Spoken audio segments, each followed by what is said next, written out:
ఎవడబ్బ సొత్తు కాదురా టాలెంటు అన్న మాటలే యాదికొచ్చినాయోల్లా గీ తమ్ముని కళ్ళ చూసినాక నాకే కాదు మీకు సుతం గిట్లనే అనాలని అనిపించే రేంజ్లున్నది ఆ తమ్ముని టాలెంట్.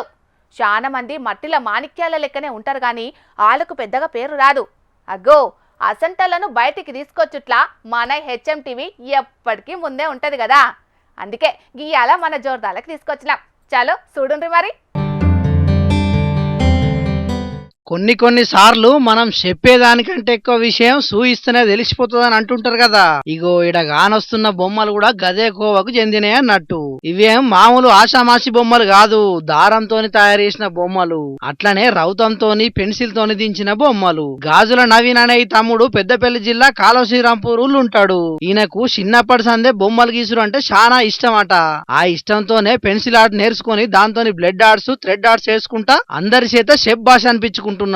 ఏకలవ్యం లెక్కనే ఏ గురువు దగ్గరికి పోకుండానే పల్కపోన్ల వీడియోలు చూసుకుంటా ఈ కళలు నేర్చుకున్నాడట. కానీ చూస్తుంటే భలే గమ్మత్ అనిపిస్తున్నాయి కదా ఇవి.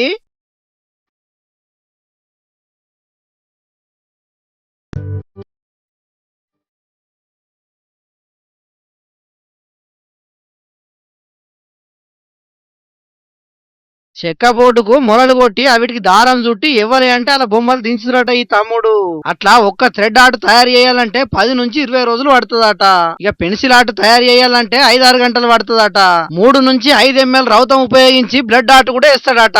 ఈ తమ్ముని కళను సోషల్ మీడియాలో పెడితే తెలంగాణతోనట్టుగా ఏపీ నుంచి సుతం ఆర్డర్లు వస్తున్నాయట.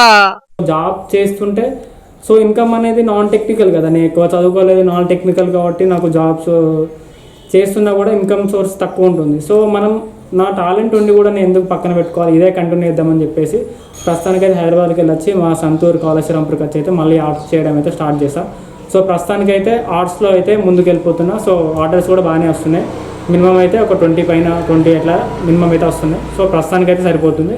కానీ కొత్తగా ఏదైనా క్రియేట్ చేయాలి, ఇంకా కొత్తగా ఆర్ట్స్ అయితే మేము ముందుకు తీసుకొని వస్తాం. ఇంకోళ్ళ కిందికి పోయి ఉద్యోగాలు చేసే కంటే నేను నమ్ముకున్న కళతోనే 10 రూపాయలు సంపాదించుకోగలుగుతున్నానని అంటున్నాడు ఈ తమ్ముడు.